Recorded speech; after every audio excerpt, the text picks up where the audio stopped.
सबसे बड़ा काम है अपने मन को मांझना। बाहर का ठाट बाट करते बड़े बड़े रजोगुड़ी झाँ झाँ करते मर जाते हैं। बूढ़ा हो करके झाँ झाँ करते रहते हो। ठाट बाट उनके पास बहुत है, ऐश्वर्य बहुत है, दिखावा बहुत है, कहीं शांति मिलती है? चलते चलते पैर थक गए, नगर 9 कोस रह गया। 9 कोस साहिब क्यों कहते हैं? 10 क्यों नहीं कहते? 8 क्यों नहीं कहते? अंक 9 ही होते हैं, अंक 10 नहीं होते। 1 2 3 4 5 6 7 8 9 बस। फिर बिंदु लगा करके 10 और फिर आगे बढ़ाया जाता है। घूम घुमा करके 9 ही अंक रहते हैं। इसलिए भारतीय परंपरा में एक कहावत है, न नौमन तेल जुरेगा न राधा नाचेंगे। अवध क्षेत्र में या हिंदी क्षेत्र में ज़्यादा इसे कहते हैं। कबीर साहब ने बारंबार 9 कहा है। 9 से अभिप्राय है संख्या की अधिकता। 9 से अधिक संख्या है ही नहीं, अंक है ही नहीं है। संख्या तो है, अंक नहीं। उसी को घूम घुमा करके बढ़ाया जाता है। तो 9 से अभिप्राय है बहुत ज़्यादा। चलते चलते पग थका नगर रहा 9 कोस। चलते चलते पैर थक गए, नगर अभी बहुत दूर है, बीच में ही डेरा पड़ गया। जो समझदार हैं उनको पछताना पड़ेगा, जो नहीं समझदार हैं उनकी तो बातें छोड़ो।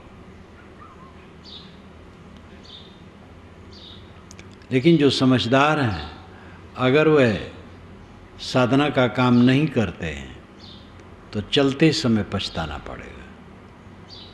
जब देखेंगे कि जिसको मैंने सब कुछ माना अब वो कुछ नहीं हो रहा है, सदा के लिए पर्दा गिर रहा है और सदा के लिए इससे वियोग हो रहा है। अब कभी मुलाकात बाल बच्चों, घर द्वार, सड़क, गलियां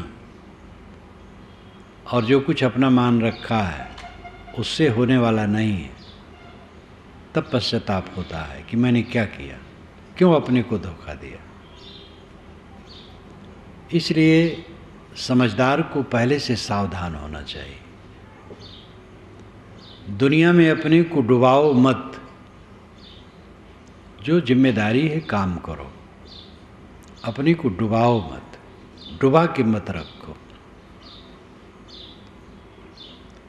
बालक केरी धाय जो आपन जानत ना है, कमल पत्र हैं संत जन रहें जगत के माएँ। बालक केरी धाय जो आपन जानत ना है। संत जन कमल पत्ते की तरह रहते, कमल फूल की तरह। पानी में कमल पत्ते और कमल फूल होते हैं, लेकिन वो पानी से सदैव ऊपर रहते हैं।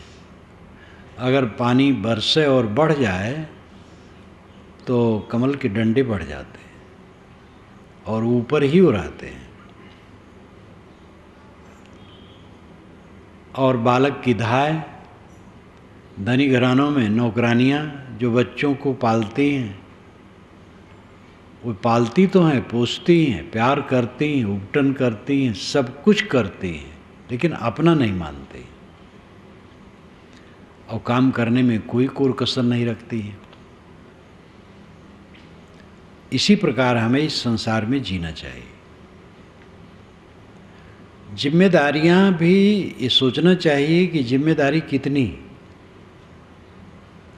जिम्मेदारी का बहाना लेकर के जीवन भर जूझते रहना कोई समझदारी नहीं। समय होता है जिम्मेदारी की। समय बदलने पर जिम्मेदारी में अंतर आना चाहिए। आदमी को निकम्मा कभी नहीं होना चाहिए। बूढ़ों को भी श्रमशील होना चाहिए। श्रम करेंगे तो स्वास्थ्य भी अच्छा रहेगा, लोगों को भी अच्छा लगेगा, अपना मन भी अच्छा रहेगा। इसलिए निकम्मा होना तो कभी ठीक नहीं। लेकिन जिसको लोग कहते हैं जिम्मेदारी, वो आवश्यकता से अधिक जिम्मेदारी लेकर के आदमी अपने को उलझाता है और समझता है मैं बड़ा कमासुत हूँ। आत्म कल्याण का काम करना आपकी जिम्मेदारी है कि नहीं? जो जीवन का असली हिस्सा है वो बचा रह जाता है परिचय से। यही धोखा है। ये कबीर साहब का व्यंग, इसको हम सब स्वीकारें। चलते चलते पग थका, नग्र रहा नौकोश, बीच ही में डेरा परा, कहो कौन को दोष। ये हम लोगों पर व्यंग है। शुरू से जब से होश में आए आज तक चल रहे हैं। किस लिए चल रहे हैं? सुख के लिए। एक युवक युवती से सुख की कल्पना किया और एक युवती युवक से, दोनों मिले और सुख नहीं मिला। फिर बच्चे की कल्पना किए, बच्चे भी हुए लेकिन सुख नहीं मिला। पैसे की कल्पना किए, पैसे भी काम भर के हुए लेकिन सुख नहीं मिला। पद की कल्पना की, पद भी किसी किसी को मिला लेकिन सुख नहीं मिला। सुख आगे निकल जाता है, पकड़ में आता नहीं। दुनिया की कुछ चीज़ें पकड़ में आ जाती हैं, वो पकड़े तो नहीं रख सकते। पद आता है वो चला जाता है। अभी जब नवंबर में दिल्ली में मैं था तो संसद भवन के पास एक घर जाना हुआ। तो कहे साहब यहीं पर वो सब है क्षेत्र, अभी आपके प्रवचन का समय नहीं है, गाड़ी पर ही थोड़ा घुमा दें। तो गया तो कई बार हूँ। मैंने कहा ठीक है, घुमा दिए उधर। 1 ही 2 किलोमीटर पर वो सब क्षेत्र, राष्ट्रपति भवन, संसद भवन, राजभवन, खुली जगहें। देखा ध्वजाएं झुकी हैं। मैंने कहा भाई क्यों झुकी हैं? कि पूर्व राष्ट्रपति मर गए। एक बार शायद छत्तीसगढ़ के लिए ही चला था, तो जब इलाहाबाद स्टेशन पर आया तो बड़ा प्रबंध था। मैंने कहा ये प्रबंध कैसा है? तो कहे राष्ट्रपति आ रहे हैं। वो राष्ट्रपति जी यहाँ के थे, मध्य प्रदेश के वे थे। कई वर्षों के बाद, 1-2 वर्ष हुआ होगा, फिर ही छत्तीसगढ़ आ रहा था। तो स्टेशन पर जब पहुंचा तब भी देखा बहुत सावधानी, बड़ी सतर्कता, बड़ी साफ सफाई। क्या मामला है? कि राष्ट्रपति का भस्मावशेष आया गंगा जल में प्रवाहित करने के लिए। तो ये दशा आती है पोस्ट पर पहुंचने की और भस्मावशेष आने की। कुछ रहता नहीं, पकड़ में आता नहीं है। दुनिया की वस्तुएं भी पकड़ में आती नहीं, कुछ समय के लिए आती है, लेकिन सुख पकड़ में नहीं आता है। वहाँ पहुँच करके भी सुख आगे निकल जाता है। आज के जो राष्ट्रपति हैं उनसे शायद कोशिश की गई कि आगे भी आपको राष्ट्रपति पद देने की इच्छा है। उन्होंने इनकार कर दिया। सुना हूँ किसी से, नहीं अब नहीं। वो तो बहुत विवेकी आदमी हैं। अब आगे जो हो, तो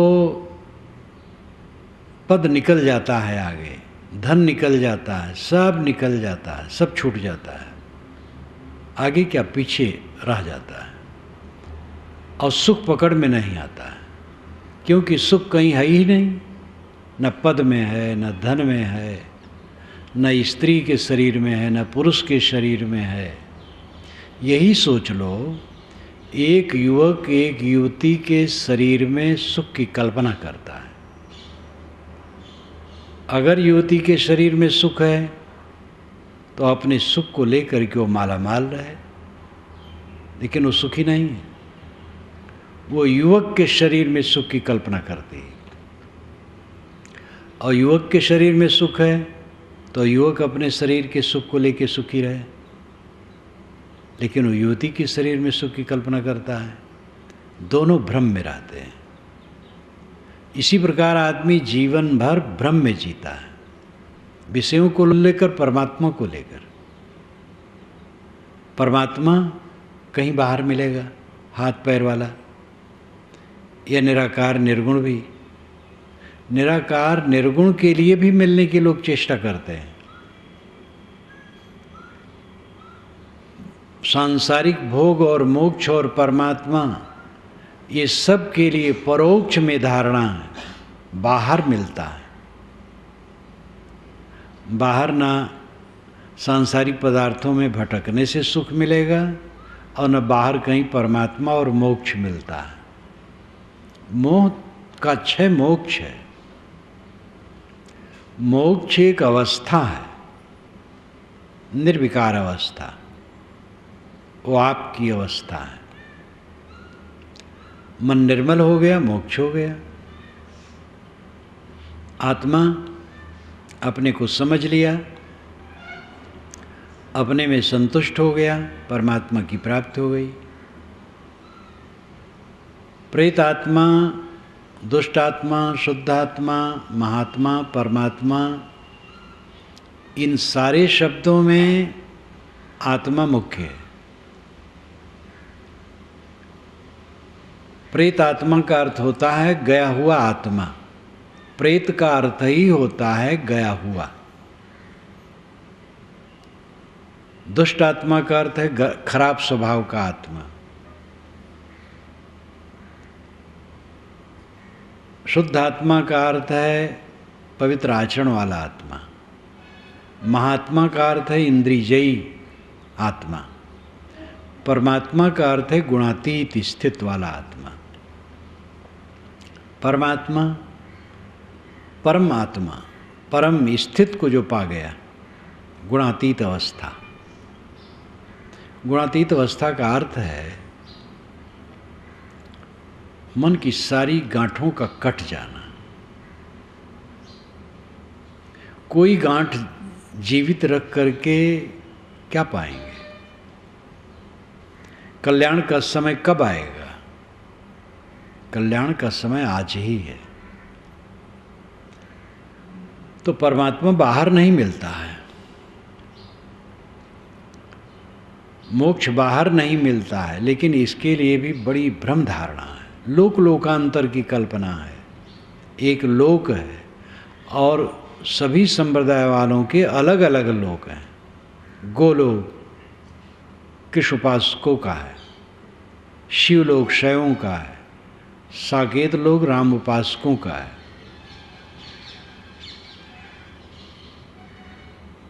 सतलोक वेद में भी आता है, और निर्गुणी धारा वाले सतलोक को मानते हैं और सतलोक कहीं है। लेकिन सतलोक, जनलोक, तपलोक, शिवलोक, गोलोक, साकेत लोक, वैकुंठ लोक, स्वर्गलोक, आत्मलोक के अलावा कुछ नहीं। वैकुंठ का अर्थ ही होता है विकुंठ हो जाना। विकुंठ, कुंठा रहित, इसी को वैकुंठ कहते हैं। कुंठा रहित हो जाओ, ग्रंथि रहित हो जाओ, कॉम्प्लेक्सेस फ्री, कोई कॉम्प्लेक्स मन में नहीं। स्वर्ग स्वामे गमन है। स्व ग स्वर्ग, स्वनाम खुद, गा नाम गमन, खुद में लौट आना स्वर्ग है। ऐसे विचार वेद काल और वेद के पूर्व काल में भी रहे हैं। एक बात पर आपका ध्यान आकर्षित करना चाहूँगा। वेदों पर निरुक्तकार कई हुए हैं, लेकिन यास्क मुनि का निरुक्त उपलब्ध है और किसी का नहीं। यास्क मुनि आज से 2800 वर्ष पूर्व हुए हैं। उन्होंने अपने निरुक्त में 22 निरुक्तकारों का नाम लिया है और उनका मत दिया है, लेकिन उन 22 निरुक्तकारों का कहीं कुछ नहीं मिलता, लुप्त हो गया। वे जानते थे। यास्क मुनि ने चाहे पहले से निघंटु बना हो, चाहे उन्होंने ही बना दिया हो, शब्दकोश एक बना, वेदों के शब्दों का कोश जिसको निघंटु कहते हैं, उसी पर उन्होंने भाष्य किया है। एक एक वस्तु के नाम 10, 20, 25, 50, 100 तक हैं, और कहीं कहीं तो 1-2 नाम की परिभाषा कर दी, बाकी छोड़ दिया। लेकिन जितना उन्होंने किया है वेदों को समझने के लिए, वे मानो आंखें बन गई। निरुक्त पढ़ करके वेदों को समझना सरल होता है। अब तो 70-80 वर्ष पूर्व से मैकडॉनल्ड का वैदिक मैथोलॉजी, जिसको पढ़ करके वेदों को समझना सरल होता है। यास्क मुनि ने वेद के मंत्रों को उठाया है, उसका भाष्य किया है कुछ मंत्रों का, और उसमें मत दिया है कि अमुक निरुक्तकार का इस पर ये विचार है, अमुक का ये विचार है, ऐतिहासिक लोग इसका ये अर्थ करते हैं, और कर्मकांडी लोग ये अर्थ करते हैं, लेकिन आत्मवादी लोग ये अर्थ करते हैं। मैंने निरुक्त में पढ़ा जहाँ जहाँ आत्मवादी का अर्थ बिल्कुल हम लोगों के सरीखा विचार। तो आत्मवादी पहले भी होते थे,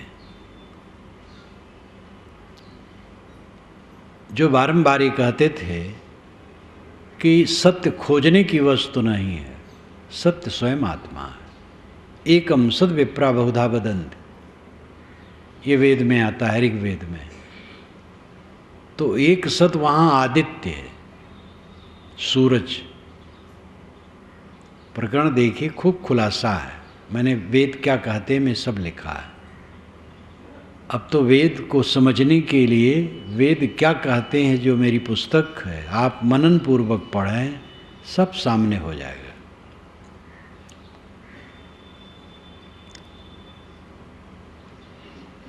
अनेक संदर्भों को देखा गया तो आत्मवादा निरुक्तकार कहते हैं, जो आत्मवादी लोग हैं उसका ये अर्थ मानते हैं। आत्म अनुसंधान करने वाले पुराकाल से हैं, इसीलिए पारख जीव का स्वरूप है। ये पारखी संत जो कहते हैं सही कहते हैं। श्री काशी साहब ने तो अपने ग्रंथ में लिखा है, पारखी संत युग युग से होते आए हैं। वो केवल कबीर साहब से नहीं सीमित करते हैं, युग युग से होते आए। जीव का स्वरूप ही पारख है, परखना। तो उसको कबीर साहब से ही सीमित क्यों कैसे किया जाए। हाँ, ये जरूर है कि कबीर साहब ने उसका खुलासा किया है और उसका स्वरूप प्रतिष्ठित किया है। यत्र तत्र शास्त्रों में उसके अंश हैं। उन्हीं शास्त्रों को पढ़ करके बोध नहीं होगा, क्योंकि फिर विपरीत भी है।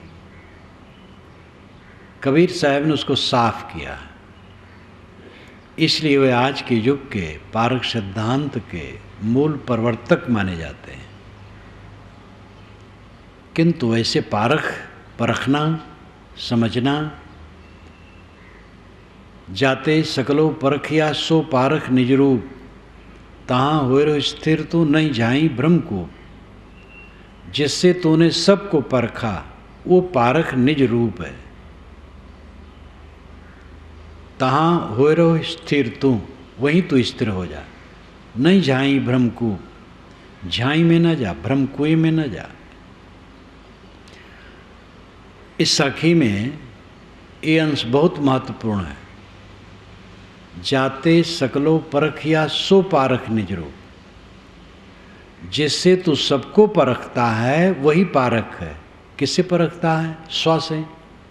स्व ही पारक है। स्व नाम खुद, सेल्फ, स्वतः। अस्ति कश्चित स्वयं नित्यम बोध प्रत्यय लंबन। विवेक चूड़ामणि में स्वामी शंकराचार्य कहते हैं, अस्ति कश्चित स्वयं नित्यम बोध प्रत्यय लंबन।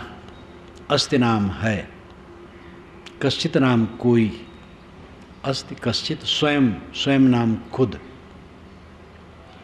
नित्यम सदा, बोध प्रत्यय, बोध प्रवाह, ज्ञान का प्रवाह, लंबना आलंबना सहारा।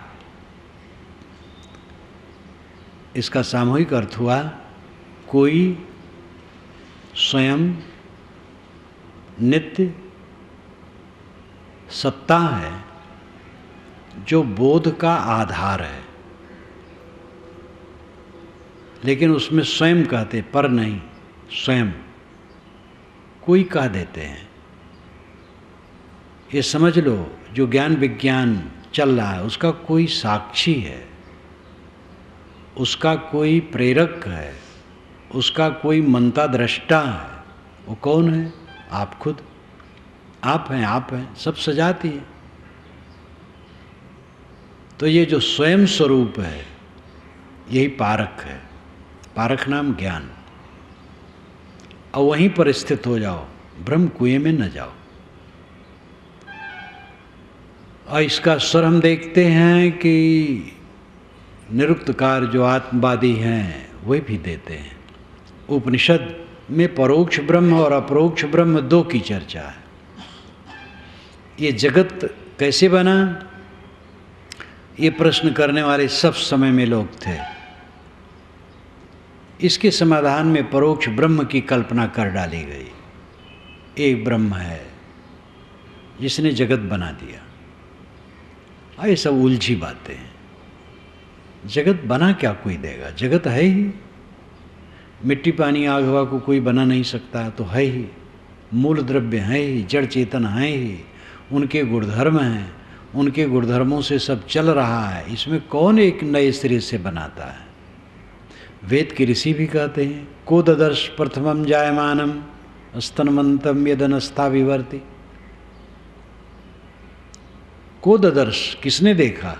प्रथमम, पहले पहल, जायमानम, उत्पन्न होते। को ददर्श प्रथमम जायमानम स्तनवंतम यद अनस्था विभर्ति। जो अनस्था है वह स्तनवंतम को अपने में विभर्ति धारण करके गतिशील है। उस अनस्था को किसने पहले उत्पन्न होते देखा है?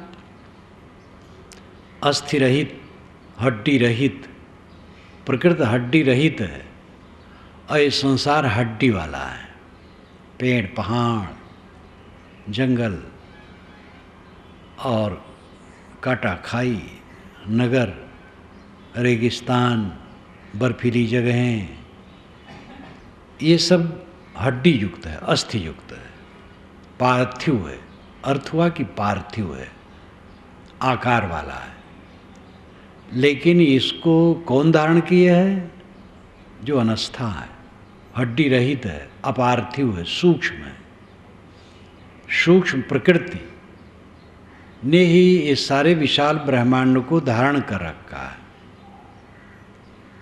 और उस सूक्ष्म प्रकृति को उत्पन्न होते किसने देखा है? कितनी बढ़िया बात है, एकदम पारखी बुद्धि। मूल द्रव्य को उत्पन्न होते किसने देखा है? मूले मूला भावाद मूलम मूलम, ये कपिल जी महाराज ने कहा है, मूली मूला भावाद मूलम मूलम। मूल में मूल न होने से अमूल होता है मूल। पेड़ की जड़ होती है, जड़ की जड़ नहीं होती है। जड़ चेतन दोनों मूल हैं, इनका मूल और कोई नहीं। ये स्वयं अमूल है। अगर कहो परमात्मा ने बनाया तो परमात्मा को किसने बनाया, तो कहेंगे परमात्मा तो स्वयं है, तो अमूल हुआ वो सबका मूल हुआ। लेकिन परमात्मा की परिभाषा करना पड़ेगा। वो परमात्मा कहाँ है, क्या गुण लक्षण है, इसकी परिभाषा न कर सकें, व्यवहार रूप में न उतर सके तो बोध नहीं होगा। जड़ चेतन दोनों हैं, ये व्यवहार में उतरते हैं। जड़ मिट्टी पानी आग हवा का स्वरूप है और उससे बने अनेक कार्य पदार्थ हैं। मिट्टी पानी आग हवा मूल, और इनसे बने असंख्य कार्य पदार्थ, ये जड़ जगत है। और चेतन इनका दृष्टा है। ये दोनों मूल हैं। जड़ प्रकृति और चेतन दोनों मूल हैं, इनका मूल और कोई नहीं। तो आत्मज्ञान पर विचार करने वाले सदा से रहे। इस युग में, मध्य युग में कबीर साहब ने इसको काफ़ी खुलासा करके रखा है, निर्भय होकर के कहा है। नेरे न खोजें बतावें दूर, 14 बागुर रहल पूर, लक्ष्य हेरी एक जीव ताते पुकारे पीऊ पीऊ। अब की बार जो हो चुकाओ, कहें कबीर ताकि पूरी दाव। लोग निकट नहीं खोजते, दूर बताते हैं। नेरे न खोजे बतावें दूर, 14 बागुल रहल पूर। सब दिशाओं में जाल फैला हुआ है भ्रांति का। लक्ष्य हेरी एक जीव, एक जीव है और लाखों शिकारी इस पर शिकार करते हैं। अंदर का मन अनेक प्रकार के दुर्गुण, अध्यास, संस्कार, बाहर के कुसंग प्रेमी, बाहर से हमारे ऊपर डांका पड़ता है और भीतर से डांका पड़ता है। बाहर से कुसंगी लोग कुपाठ पढ़ाते हैं, भीतर अपनी वासनाएं। लक्ष्य हेरी एक जीव ताते पुकारे पीऊ पीऊ, इसलिए पीऊ पीऊ पुकारता, हे भगवान बचाओ, हे भगवान बचाओ। कौन बचाए? अब की बार जो हो चुकाओ। साहब कहते अब की बार अगर तुम चुका दो, सारी वासनाओं को छोड़ दो, कहें कबीर ताकि पूरी दाव। फिर पूरी दाव मिल गया, तुम्हें ही चुकाना है। कोई पीऊ आपको बचाने वाला नहीं। ऐसा साफ कहने वाले पहले भी थे, अपने ढंग से थे, फिर आगे गड़बड़ा दिए। कबीर साहब गड़बड़ाते नहीं, साफ जो यहाँ कहते वही आगे कहते हैं। उनकी वाणी को न समझ पाने से पूर्वा पर उनकी वाणी में भी लोग जगह बनाते हैं और हर प्रकार के अर्थ करते हैं, वो अलग विषय है। कबीर जैसा लोकप्रिय पुरुष निर्विवाद नहीं हो सकता है। उसके सिद्धांत और उसकी सारी बातें निर्विवाद नहीं हो सकती, क्योंकि वो बहुत लोकप्रिय है। ऐसा लोकप्रिय व्यक्ति को अपने अपने ढंग से लोग कहेंगे। वैष्णव अपने ढंग से कहेंगे, वेदांती अपने ढंग से, आर्य समाजी अपने ढंग से, मुसलमान अपने ढंग से, ईसाई अपने ढंग से। सभी लोग कबीर साहब पर काम किए हैं। तो कबीर ऐसे लोकप्रिय हैं कि अपने ढंग से लोग कहेंगे। कबीर तो है नहीं, कबीर की वाणी ही इस समय कबीर है। वाणी ही आधार है, उसी पर लोग समीक्षा करेंगे, विचार करेंगे। तो इसमें हमें उलझने की जरूरत नहीं। पारख दृष्टि ऐसी है जो कबीर साहब ने दी है। उसको जो ठीक से पा जाता है उसको भटकना नहीं है। उन्होंने स्वयं बता दिया है रास्ता।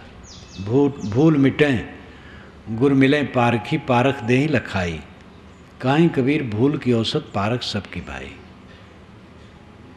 गांठी रतन मर्म नहीं जाने, पारख लीना छोरी हो। काहीं कबीर ये अवसर बीते, रतन न मिले बहोरी हो। सबके गांठ में रत्न है, लेकिन लोग भेद नहीं जानते। जिसके पास पारख है वो उसको समझ लेता और छोड़ लेता है। तो साहब ने अपनी वाणी में ही कुंजी दे दी है। बीजक तो है ही है। बीजक सांकेतिक वचनों में धन का परिचय देने वाला कहलाता है। पुरा काल में याजावर लोग जो घूमने वाले खानाबदोश होते थे, वह धन कमाने वाले धन कमाते थे, मांगने वाले मांगते थे, दोनों के पास धन होता था। तो अपने धन को सोना चांदी के रूप में करके कहीं गाड़ते थे, ऐसी जगह जहाँ निर्देशित ठीक से कर सकें। जैसे कोई बड़ा भवन है जो सैकड़ों वर्ष रह सकता है,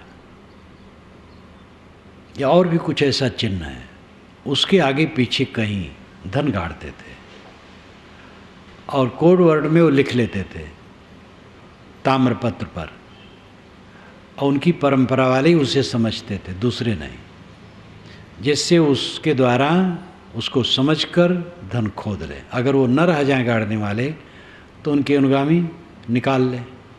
उसको बीजक कहा जाता था। आज भी जब माल बेचते हैं व्यापारी, तो उसका लेखा जोखा जिसमें करते उसका बीजक ही नाम होता है। बीजक वित्त बतावे जो वित्त गुप्ता हो, ऐसे शब्द बतावे जीव को बूझे बिरला को। तो बीजक में सांकेतिक वचन होते हैं। कभी साहिब बीजक में भी सांकेतिक वचन बहुत हैं। मानस संघ का समाधान गीता प्रेस से एक निकला है बहुत दिन से, उसमें लिखा है कि रामचरितमानस में जगह जगह बीजक वचन है, तो उसमें भी उसका अर्थ यही है, सांकेतिक वचन है। तो कबीर साहब ने संकेत तो किया ही, खुलासा भी कर दिया, रास्ता दिखा दिया। कुल मिलाकर के अपने नगर में पहुंचना है। चलते चलते पग थका, नगर रहा नवकोस।